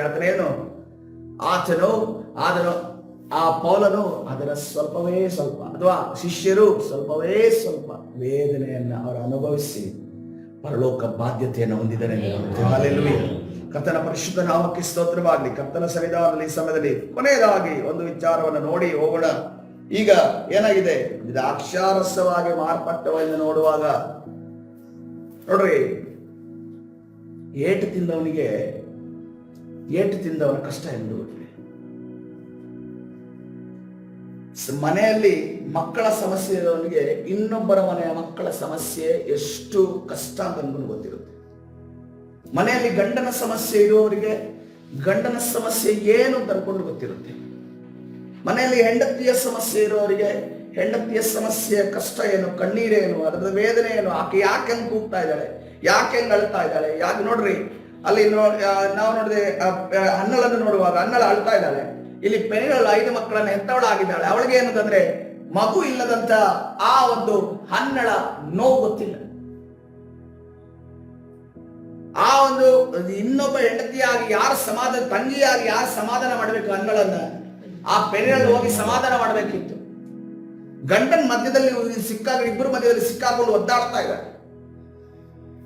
ಅದನ್ನ ಹೇಳ್ತಾ ಇದ್ದಾರೆ, ನಿನಗೆ ನಾನು ಮಗುವಿನಂತೆ ಅಲ್ವಾ, ನಾನು ನಿನಗೆ ಹೆಚ್ಚಾದ ಪ್ರೀತಿಯನ್ನು ಮಾಡ್ತಾ ಇಲ್ವಾ ಅಂದ್ಕೊಂಡು ಗಂಡನ ಹೇಳ್ತಾ ಇದ್ದಾನೆ. ಆದ್ರೆ ಇವಳು 5 ಮಕ್ಕಳನ್ನ ಕರೆದುಕೊಂಡು ಇವಳನ್ನ ಹಿಂಸೆ ಮಾಡ್ತಾ ಇದ್ದಾಳೆ, ಟಾರ್ಚರ್ ಕೊಡ್ತಾ ಇದ್ದಾಳೆ. ಪ್ರೀತಿ ಮಾಡಬೇಕಾಗಿದ್ದವಳು ಹಿಂಸೆ ಮಾಡ್ತಾ. ಯಾಕೆ ಅಂತಂದ್ರೆ ಆ ನೋವು ಅವಳಿಗೆ ಗೊತ್ತಿಲ್ಲ, ಆ ಬಾಧೆ ಅವಳಿಗೆ ಗೊತ್ತಿಲ್ಲ, ಆ ವೇದನೆ ಅವಳಿಗೆ ಗೊತ್ತಿಲ್ಲ, ಆ ಕಣ್ಣೀರು ಅವಳಿಗೆ ಗೊತ್ತಿಲ್ಲ, ಆ ಸಿಚುವೇಶನ್ ಅವಳಿಗೆ ಗೊತ್ತಿಲ್ಲ. ಇವತ್ತಿನ ದಿವಸ ಸಭೆಯಲ್ಲಿ ಬರುವಂತ ಒಬ್ಬೊಬ್ಬ ನೋವಲ್ಲಿ ಬರುವಂತ ನೋವು ನಮಗೆ ಅರ್ಥವಾಗ್ತಿದೆ ಎನ್ನುವುದಾದರೆ ಆ ಸಿಚುವೇಶನ್ಗಳಲ್ಲಿ, ಆ ಒಂದು ಪರಿಸ್ಥಿತಿಗಳಲ್ಲಿ ನಾವು ಹಾದು ಹೋಗಿದರ ನಿಮಿತ್ತವಾಗಿ ನಾವು ಅವರಿಗೆ ಹೇಳ್ತಾ ಇದ್ದೇವೆ, ಏನು ತಲೆ ಕೆಡಿಸ್ಕೋಬೇಡ್ರಿ, ನನ್ನನ್ನು ದೇವರು ನಡೆಸಿದ್ದಾನೆ, ನನ್ನನ್ನ ಬಲಪಡಿಸಿದ್ದಾನೆ, ನನ್ನನ್ನ ನಿಲ್ಲಿಸಿದ್ದಾನೆ, ನಿಮ್ಮನ್ನು ಕೂಡ ಗಟ್ಟಿಯಾಗಿ ನಿಲ್ಲಿಸುವಂತ ದೇವರು ನಮ್ಮ ಮಧ್ಯದಲ್ಲಿ ಇದ್ದಾನೆ. Hallelujah! Hallelujah! Hallelujah! ಪರಿಶುದ್ಧ ನಾಮಕ್ಕೆ ಸ್ತೋತ್ರವಾಗಲಿ. ನೀವು ಲಾಜರನ ಬಳಿಗೆ ಹೋಗಿ ಕೇಳೋದಾದ್ರೆ, ನಾನು ಇಲ್ಲಿ ನರಕ ಅನುಭವಿಸಿದ್ರೆ ಪರವಾಗಿಲ್ಲ, ನನ್ನನ್ನು ದೇವರು ಎಲ್ಲಿ ಕರ್ಕೊಂಡೋದ? ಓ ಪರದೇಶಿಗೆ ನನ್ನನ್ನು ಕರ್ಕೊಂಡೋದ, ಅಬ್ರಹಾಮನ ಎದೆಗೆ ನನ್ನನ್ನು ಹೊರಗಿಸಿದ. ಹಲ್ಲೆಲೂಯಾ! ಇಲ್ಲಿ ನಾನು ವೇದನೆ ಪಟ್ಟರು, ಕಷ್ಟಪಟ್ಟರು ಪರವಾಗಿಲ್ಲ, ಈ ದೇಹ ಇದು ವ್ಯರ್ಥವಾದದ್ದು, ಇದು ಮಣ್ಣಿಗೆ ಸೇರಲ್ಪಟ್ಟದು. 48 ಗಂಟೆಗಳಲ್ಲಿ ಇದು ಸಂಪೂರ್ಣವಾಗಿ ಮಣ್ಣಿಗೆ ಸೇರಿ ನಾಶವಾಗಿ ಹೋಗುತ್ತೆ, ಹುಳದಲ್ಲಿ ನಾಶವಾಗಿ ಹೋಗುತ್ತೆ. ಆದರೆ ನನ್ನ ಆತ್ಮ ಅದು ಪರಲೋಕ ರಾಜ್ಯ ಸೇರುವುದಿಲ್ಲ. ಪರಲೋಕದಲ್ಲಿ ನನ್ನ ಕರ್ತನ ಜೊತೆ ನಾನು ಕುಣಿಯುತ್ತೇನೆ, ನನ್ನ ಕರ್ತನ ಜೊತೆ ನಾನು ಆರಾಧನೆ ಮಾಡುತ್ತೇನೆ, ನನ್ನ ಕರ್ತನ ಜೊತೆ ನಾನು ಪಾದದಲ್ಲಿ ಇರುವಾತನಾಗಿದ್ದೇನೆ. ಹಲ್ಲೆಲೂಯಾ! ಯಾಕೆ ನಾನು ನಿಮಗೆ ಈ ವಿಚಾರ ಹೇಳ್ತಾ ಇದ್ದೇನೆ ಅಂತಂದ್ರೆ, ಅನೇಕ ಬಾರಿ ಕಷ್ಟ ಬಂದಾಗ, ನೋವು ಬಂದಾಗ ಒಂಟಿಯಾಗಿ ನಾವು ಬಹಳ ವೇದನೆ ಪಡ್ತೇವೆ, ಬಹಳ ವೇದನೆ ಪಡ್ತೇವೆ. ವೇದನೆ ಪಟ್ಟ ಕ್ರಿಸ್ತನ ದಾರಿ ನಮಗೆ ಬೇಕಂತ ಅನ್ಸುತ್ತೆ, ವಿಶ್ವಾಸಿಯಾಗಿ ನಾನು ಜೀವನ ನಡೆಸಬೇಕಂತ ಅನ್ಸುತ್ತೆ, ಸಭೆಗೆ ಹೋಗಬೇಕಂತ ಅನ್ಸುತ್ತೆ, ಯಾರ ಜೊತೆ ಅದು ಪ್ರೈಸ್ ದಿ ಲಾರ್ಡ್ ಅಂತ ಮಾತಾಡಬೇಕಾ ಅಂತ ಅನ್ಸುತ್ತೆ, ಸೇವಕರ ಬಳಿ ಹೋಗಬೇಕಾ ಅಂತ ಅನ್ಸುತ್ತೆ. ಈ ರೀತಿಯೆಲ್ಲ ನಮ್ಮ ಮನಸ್ಸಿನಲ್ಲಿ ಹಾದೋಗುತ್ತೆ, ಈ ರೀತಿಯೆಲ್ಲ ನಿರಾಶೆಯ ಮಾತುಗಳು ನಮಗೆ ಹಾದೋಗುತ್ತೆ. ಇನ್ನು ಮುಂದೆ ನಾವು ಹಂಗಿರೋರಲ್ಲ. ಹಲ್ಲೆಲೂಯಾ! ಸಮಸ್ಯೆ ಬಂದ್ರೆ ದೇವರಿಗೆ ಸ್ತೋತ್ರ. ಹಲ್ಲೆಲೂಯಾ! ಓ ದುಃಖ ಬಂದ್ರೆ ದೇವರಿಗೆ ಸ್ತೋತ್ರ, ವೇದನೆ ಬಂದ್ರೆ ದೇವರಿಗೆ ಸ್ತೋತ್ರ. ಯಾಕೆ ಯಾಕೆ ಯಾಕೆ ನನ್ನ ದೇವರು ಆ ದುಃಖವನ್ನ ತೆಗೆದು ಸಂತೋಷವಾಗಿ ಮಾಡಲು ನನ್ನ ದೇವರು ಶಕ್ತನಾಗಿದ್ದಾನೆ, ನನ್ನ ದೇವರು ಶಕ್ತನಾಗಿದ್ದಾನೆ, ನನ್ನ ಯೇಸು ಶಕ್ತನಾಗಿದ್ದಾನೆ. ಕರ್ತನ ಪರಿಶುದ್ಧ ನಾಮಕ್ಕೆ ಸ್ತೋತ್ರವಾಗಲಿ. ಫಸ್ಟ್ ರೌಂಡ್ ಅಲ್ಲಿ ಕಬಡ್ಡಿ ಮ್ಯಾಚ್ ಅಲ್ಲಿ 5-10 ಆಯ್ತು ಅಂತ ತಿಳ್ಕೊಳ್ಳಿ ಪಾಯಿಂಟ್ಸ್. ನೆಕ್ಸ್ಟ್ ರೌಂಡ್ ಬಂತು 5-10 5 ಆದಂತ ಟೀಮ್ ಯಾವತ್ತಾದ್ರೂ ಹಿಂದೆ ತಿರುಗಿ ಹೋಗಿದ್ದು ಕೇಳಿ ನೋಡಿದೀಗ? ಬೇಡ. 5 ಸೆಕೆಂಡ್ ರೌಂಡ್ ಹೋಗುತ್ತೆ, ಸಿಗಲ್ಲ, ಆಗಲ್ಲ ತಂದ್ಕೊಂಡು ಯಾವತ್ತಾದ್ರೂ ನೋಡಿದೀವಿ? ಕೊನೆಯವರೆಗೂ, ಮ್ಯಾಚ್ ಮುಗಿಯುವವರೆಗೂ, ಇನ್ನು 20 ಮಿನಿಟ್ಸ್ ಅಲ್ಲಿ, ಮುಂದಿನ 20 ನಿಮಿಷಗಳಲ್ಲಿ ನಾನು ಅವರೆಲ್ಲರ ಆ ಒಂದು ಊರನ್ನ ಮುಟ್ಟಿ ಅಥವಾ ಹಿಡಿದು ನನ್ನ ಟೀಮಿಗೆ ನಾನು ಜಯವನ್ನ ಕೊಡುತ್ತೇನೆ ಎನ್ನುವಂತ ಒಂದು ಆಲೋಚನೆಯಿಂದ ಯಾರು ಆಡ್ತಾನೆ? ದೇಹವನ್ನ ದಂಡಿಸುವಂತ, ದೇಹವನ್ನ ಒಡಿಸುವಂತ. ಈಗ ಕಬಡ್ಡಿ ಆಡೋದು ಅಷ್ಟು ಸುಲಭವಾದ ಮಾತಲ್ಲ. ಎಷ್ಟು ಜನರು ಮೂಳೆ ಮುರಿದ ಈಗಲೂ ಕೂಡ ಕಬಡ್ಡಿ ಮ್ಯಾಚ್ ಅನ್ನ ಆಡಿದಂತ ಫಸ್ಟ್ ಸೀಸನ್ ಅಲ್ಲಿ ನೋಡ್ರಿ, ಅವರೆಲ್ಲ ಯಾರು ಇಲ್ಲ ಈಗ. ಯಾಕಿಲ್ಲ? ಮೂಳೆಗಳು ಮುರ್ಕೊಂಡು ಮನೆಯಲ್ಲಿ ಕೂತಿದ್ದಾರೆ. ನಾವು ನೋಡಿದ್ವಿ ಅವರ ಹಣ ಸಂಪಾದನೆ, ಆದ್ರೆ ಅವರ ಫ್ಯೂಚರ್ ಇದೆಯಲ್ಲ, ಫ್ಯೂಚರ್ಗೆ ಪಣ ತೊಟ್ಟವರು ಆಡಿದ್ದಾರೆ. ಅವರು ಮನೆಗೋಸ್ಕರ ಹಣ ಸಂಪಾದನೆ ಮಾಡೋದು ಅಥವಾ ಲೋಕದ ಒಂದು ವಿಚಾರಗೋಸ್ಕರ ಹಣ ಸಂಪಾದನೆ ಮಾಡೋದಕ್ಕೋಸ್ಕರವಾಗಿ ಆಡಿರ್ಬೋದು. ಆದರೆ ಅನೇಕ ಜನರು ಎಂಥ ಸಿವಿಯರ್ ಇಂಜುರಿ ಆಗಿದ್ದಾರೆ ಗೊತ್ತಾ? ಆ ಇಂಜುರಿಯಿಂದ ಇನ್ನು ಮುಂದೆ ಅವರು ಯಾವುದೇ ಕಾರಣಕ್ಕೂ ಫೀಲ್ಡಿಗೆ ಇಳಿಯದ ರೀತಿಯಲ್ಲಿ ಇಂಜುರಿ ಆಗಿದೆ. ಆದರೆ ದೇವರು ಆ ರೀತಿಯ ದೇಹವನ್ನು ದಂಡಿಸಿ ಆಡೋದಕ್ಕೆ, ದೇಹವನ್ನ ನೋಯಿಸಿ ಆಡೋದಕ್ಕೆ ಕರ್ತನ ಹೇಳ್ತಾ ಇಲ್ಲ. ಆದ್ರೆ ಹೇಳಿದೆ, ನಾನಿದ್ದೇನಪ್ಪ ನಿನ್ ಜೊತೆ, ನೀನ್ ನಿಲ್ಲು ಅಷ್ಟೇನೆ. ಹಲ್ಲೆಲೂಯಾ. ನೀನು ಸುಮ್ಮನೆ ನಿಲ್ಲು, ನಾನು ಯುದ್ಧ ಮಾಡ್ತೀನಿ ನಿನಗೋಸ್ಕರವಾಗಿ. ನಾನು ನಿನ್ನ ಕಣ್ಣ ಮುಂದೆ ಅದ್ಭುತವನ್ನ ಮಾಡ್ತೇನೆ, ನಾನು ನಿನ್ನ ಕಣ್ಣ ಮುಂದೆ ಕಾರ್ಯವನ್ನ ಮಾಡ್ತೇನೆ. ನೀನು ಸಹಿಸಿಕೋ, ನೀನು ಏನು ಮಾಡು, ನೀನು ಅವರನ್ನ ಆಶೀರ್ವದಿಸು, ನೀನು ಅವರನ್ನ ಕ್ಷಮಿಸು, ನೀನು ಅವರಿಗೋಸ್ಕರ ಪ್ರಾರ್ಥನೆ ಮಾಡು, ನೀನು ಅವರನ್ನ ಸೈರಿಸಿಕೊಂಡು ನೀನು ನಿಲ್ಲೋದಾದ್ರೆ ನಿನ್ನ ಕಣ್ಣೀರನ್ನ ಒರೆಸಿ ನಾನು ಸಂತೋಷವಾಗಿ ಮಾಡಲು ಶಕ್ತನಾಗಿದ್ದೇನೆ. ಹಲ್ಲೆಲೂಯಾ. ಅದಕ್ಕೆ ಪೌಲನು ಹೇಳ್ತಾ ಇದ್ರೆ, ಆತನ ಸೇವೆಯಲ್ಲಿ ಅವರಿಗಿಂತ ಹೆಚ್ಚು. 2 ಕೊರಿಂಥ ಬರೆದ ಪತ್ರಿಕೆ 11ನೇ ಅಧ್ಯಾಯ 23ನೇ ವಚನದ ಕೊನೆಯ ಭಾಗದಲ್ಲಿ, ಹೆಚ್ಚಾಗಿ ಸೆರೆಮನೆಯೊಳಗಡೆ ಬಿದ್ದೆನು, ಮಿತಿ ಮೀರಿ ಪೆಟ್ಟುಗಳನ್ನ ತಿಂದೆನು, ಅನೇಕ ಸಾರಿ ಮರಣದ ಬಾಯೊಳಗೆ ಸಿಕ್ಕಿಕೊಂಡೆನು. ಒಂದು ಸಾರಿ ಅಲ್ಲ, ಅನೇಕ ಸಾರಿ ಮರಣದ ಬಾಯೊಳಗೆ ಸಿಕ್ಕಿಕೊಂಡೆನು. 5 ಸಾರಿ ಯಹೂದ್ಯರಿಂದ ನನಗೆ ಒಂದು ಕಡಿಮೆ. ಹಲ್ಲೆಲೂಯಾ. 40 ಏಟುಗಳು ಬಿದ್ದವು. ಹಲ್ಲೆಲೂಯಾ. ಕರ್ತನ ಪರಿಶುದ್ಧ ನಾಮಕ್ಕೆ ಸ್ತೋತ್ರವಾಗಲಿ. 3 ಸಾರಿ ಸರ್ಕಾರದವರು ಚಡಿಗಳಿಂದ ನನ್ನನ್ನು ಹೊಡೆಸಿದರು. 1 ಸಾರಿ ಜನರು ನನ್ನನ್ನು ಕೊಲ್ಲುವುದಕ್ಕೆ ಕಲ್ಲೆಸೆದರು. 3 ಸಾರಿ ನಾನಿದ್ದ ಹಡಗು ಒಡೆದು ಹೋಯಿತು. 1 ರಾತ್ರಿ 1 ಹಗಲು ಸಮುದ್ರದ ನೀರಿನಲ್ಲಿ ಕಳೆದೆನು. ಆತನ ಸೇವೆಯಲ್ಲಿ ಎಷ್ಟೋ ಪ್ರಯಾಣಗಳನ್ನು ಮಾಡಿದೆನು. ನದಿಗಳ ಅಪಾಯಗಳು, ಕಳ್ಳರ ಅಪಾಯಗಳು, ಸ್ವಂತ ಜನರಿಂದ ಅಪಾಯಗಳು, ಅನ್ಯ ಜನರಿಂದ ಅಪಾಯಗಳು, ಪಟ್ಟಣದಲ್ಲಿ ಅಪಾಯಗಳು, ಕಾಡಿನಲ್ಲಿ ಅಪಾಯಗಳು, ಸಮುದ್ರದಲ್ಲಿ ಅಪಾಯಗಳು, ಸುಳ್ಳು ಸಹೋದರನೊಳಗೆ ಇರುವಾಗ ಅಪಾಯಗಳು ನನಗೆ ಸಂಭವಿಸಿದವು. ಪ್ರಯಾಸ ಪರಿಶ್ರಮಗಳಿಂದ ಕೆಲಸ ನಡೆಸಿ ಅನೇಕ ಸಾರಿ ನಿದ್ದೆಗೆಟ್ಟು ಹಸಿವೆ ಬಾಯಾರಿಕೆಗಳನ್ನು ಪಟ್ಟು ಅನೇಕ ಸಾರಿ ಉಪವಾಸವಾಗಿಯೂ ಚಳಿಯಲ್ಲಿಯೂ ವಸ್ತ್ರವಿಲ್ಲದೆಯೂ ಇದ್ದು ಆತನನ್ನು ಸೇವಿಸಿದ್ದೇನೆ. ಇನ್ನು ಬೇರೆ ಸಂಗತಿಗಳಿಲ್ಲದೆ ಎಲ್ಲಾ ಸಭೆಗಳ ವಿಷಯವಾಗಿ ಚಿಂತೆಯು ದಿನ ದಿನ ನನ್ನನ್ನು ಪೀಡಿಸುತ್ತದೆ. ಆತನಲ್ಲಿ ದೇಹ ಎಲ್ಲ ಫುಲ್ ಮೂಳೆ ಮುರಿಯೋದಷ್ಟು 100 ಎಷ್ಟು ಮೂಳೆ ಇದೆಯಂತೆ ನಮ್ಮ ಬಾಡಿಯಲ್ಲಿ. ಈಗ 200 ಮೋರ್ ದನ್ 200 ನಂದು ಮೂಳೆಗಳಿದಾವೆ. ಆ ಮೂಳೆಗಳೆಲ್ಲ ಮುರಿಯುವಷ್ಟು ವೇದನೆ ಏರ್ಪಟ್ಟಿದ್ದಾನೆ, ಪೌಲ ಪಟ್ಟಿದ್ದಾನೆ. ಅದ್ರಲ್ಲಿ ಕೂತ್ಕೊಂಡು ಇನ್ನೊಂದು ವೇದನೆ ಇದೆಯಂತೆ, ಅವನಿಗೆ ಏನ್ ಪೀಡಿಸ್ತಾ ಇದೆ. ಇನ್ನೊಬ್ಬ ಸಭೆ ಅವರು ಕಷ್ಟಪಡ್ತಿದಾರಲ್ಲ, ಇನ್ನೊಂದು ಸಭೆ ಇನ್ನೊಬ್ಬ ಸೇವಕ ಕಷ್ಟಪಡ್ತಾ ಇದ್ದಾರೆ, ಇನ್ನೊಬ್ಬ ವಿಶ್ವಾಸಿ ಕಷ್ಟಪಡ್ತಾ ಇದ್ದಾನೆ ಅಂತ ಅನ್ಕೊಂಡು ಅದನ್ನ ನೋವು ಅನ್ಭವಿಸಿದ್ರೆ, ಯಾವನಾದರೂ ಬಲವಿಲ್ಲದವನಾದರೆ ನಾನು ಅವನೊಂದಿಗೆ ಬಲವಿಲ್ಲವನಾಗದೇ ಇರುವೆನೋ. ಯಾವನಾದರೂ ಪಾಪದಲ್ಲಿ ಸಿಕ್ಕಿಕೊಂಡ್ರೆ ನಾನು ತಾಪ ಪಡುವುದಿಲ್ಲವೋ ಅನ್ಕೊಂಡು ಯಾರು ಹೇಳ್ತಾ ಇದ್ದಾನೆ? ಪೌಲನು ಹೇಳ್ತಾ ಇದ್ದಾನೆ. ಇದು ಪೌಲನಲ್ಲಿ ದೇವರು ಉಂಟು ಮಾಡಿದಂತ ದ್ರಾಕ್ಷಾರಸ. ಪೌಲನಲ್ಲಿ ಉಂಟು ಮಾಡಿದಂತ ದ್ರಾಕ್ಷಾರಸದ ಸುವಾಸನೆ, ದ್ರಾಕ್ಷಾರಸದ ಆ ಒಂದು ಟೇಸ್ಟ್, ಆ ದ್ರಾಕ್ಷಾರಸದ ಆ ಒಂದು ಪರಿಮಳವನ್ನು ಇಲ್ಲಿ ನಾವು ನೋಡ್ತಾ ಇದ್ದೇವೆ. ಹಲ್ಲೆಲೂಯಾ. ಕರ್ತನ ಪರಿಶುದ್ಧ ನಾಮಕ್ಕೆ ಸ್ತೋತ್ರವಾಗಿ. ಕರ್ತನ ಇಷ್ಟೊಂದು ವೇದನೆ ಬಾಧೆ ಪಡೋದಕ್ಕೆ ಕರ್ತನ ನಮ್ಮಿಂದ ಎಕ್ಸ್ಪೆಕ್ಟ್ ಮಾಡ್ತಾ ಇಲ್ಲ. ಆದ್ರೆ ನಮಗೆ ಬರುವಂತ ಒಂದು ಚಿಕ್ಕ ಚಿಕ್ಕ ಶೋಧನೆಯಲ್ಲಿ ನಾವು ಏನು ಹೇಳಬೇಕು ಅಂತ ಕೂಡ ಕರ್ತನ ಹೇಳ್ತಾ ಇದ್ದಾನೆ. ನೀನು ಒಂದು ವೇಳೆ ದ್ರಾಕ್ಷಾರಸವಾಗಿ ನೀನು ಮಾರ್ಪಟ್ಟಿರೋದು, ನೀನು ಏನ್ ಹೇಳ್ತೇವೆ ಗೊತ್ತಾ? ಶೋಧನೆ ಬಂದ್ರೆ ದೇವರಿಗೆ ಸ್ತೋತ್ರ, ಕಷ್ಟಗಳು ಬಂದ್ರೆ ದೇವರಿಗೆ ಸ್ತೋತ್ರ. ಅದನ್ನ ಎದುರಿಸಿ ಪ್ರಾರ್ಥನೆಯಲ್ಲಿ ನಾನು ಜಯ ಹೊಂದುತ್ತೇನೆ, ನಾನು ಜಯ ಹೊಂದಿ ನಿನಗೋಸ್ಕರ ಜೀವಿಸ್ತೇನೆ. ಅದೇ ರೀತಿಯಲ್ಲಿ ಇದು ಎಲ್ಲ ನಮ್ಮಲ್ಲಿರುತ್ತೆ. ನಾವು ಹೋಗಿ ಹಂಚ್ಕೊಳ್ತೇವೆ. ಆ ವ್ಯಕ್ತಿ ಏನಾದ್ರು ನೆಗೆಟಿವ್ ವ್ಯಕ್ತಿ ಆದ್ರೆ ಅದೇ ಅಂತಾರೆ ಗೊತ್ತಾ, ನೀವು ಇಷ್ಟೆಲ್ಲ ಮಾಡ್ತೀರಾ, ನಿಮ್ಗೆಲ್ಲ ಯಾಕೆ ಕಷ್ಟ? ಹಿಂಗೆ ಹೇಳಿದ್ರೆ ಸಾಕು, ಇಲ್ಲಿ ಶುರು ಆಯ್ತು. ಮತ್ತೆ ಸೈತಾನ ಒಪ್ಕೊಬಿಡ್ತು. ಏನಾಯ್ತು? ನಾನು ಚರ್ಚಿಗೆ ಹೋಗೋದಿಲ್ಲ, ನಾನು ಏನು ಮಾಡೋದಿಲ್ಲ, ನಾನು ಅದು ಮಾಡೋದು. ಅಲ್ಲಪ್ಪ, ಚರ್ಚಿಗೆ ಇರೋದಕ್ಕೂ ಚರ್ಚಿಗೆ ಬರದೇ ಇರೋದಕ್ಕೂ ಅಲ್ಲಿ ಸೇವಕರಿಗೆ ಸಂಬಂಧ ಇಲ್ಲ, ಯಾವ ವಿಶ್ವಾಸಿಗೆ ಸಂಬಂಧ ಇಲ್ಲ, ಏನು ಸಂಬಂಧ ಇಲ್ಲ. ನಾಳೆ ದಿವಸ ನೀನು ಕ್ರಿಸ್ತನಲ್ಲಿ ದೃಢವಾಗಿ ಕೊನೆಯವರೆಗೂ ನಿಂತಿಲ್ಲ ಅಂತಂದ್ರೆ ಪರಲೋಕ ಯಾರಪ್ಪ ಕರ್ಕೊಂಡು ಹೋಗ್ತೇನೆ ನಿನ್ನನ್ನು?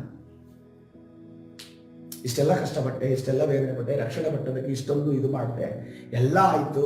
ಇದಾದ್ಮೇಲೆ ಇನ್ನೇನು ದೇವರ ರಾಜ್ಯ ಸಿಕ್ಕುತ್ತೆ ಅನ್ನೋಷ್ಟರಲ್ಲಿ ಅದನ್ನ ಕಳ್ಕೊಂಡು ಕೂತ್ರೆ ನಾಳೆ ದಿವಸ ನರಕದಲ್ಲಿ ಸಾಯ್ಬೇಕಲ್ಲ. ಆ ನರಕದ ಪುಸ್ತಕದಲ್ಲಿ ಕೆಲವು ಸಂದರ್ಭಗಳನ್ನು ನೋಡ್ತೇವೆ. ನಾನು ಈಗ ಹೋಗ್ತೀನಿ ಅಂತ ಅನ್ಕೊಂಡು ಅವನು ಕೇಳ್ತಾನೆ. ಆ ಅವಕಾಶ ಅಲ್ಲಿಲ್ಲ ಪ್ರೇರೆ. ಹಲ್ಲೆಲೂಯಾ. No chance. ನಿನಗೆ ನರಕದಲ್ಲಿ 2ನೇ ಚಾನ್ಸ್ ಇಲ್ಲ. ಅದಕ್ಕೋಸ್ಕರ ಈ ಭೂಲೋಕದಲ್ಲಿರುವಂತಹ ಈ ಚಾನ್ಸ್ ಅನ್ನು ನಾವು ಉಪಯೋಗಿಸಿಕೊಳ್ಳಲು ಪ್ರಾರ್ಥನೆ ಮಾಡಿ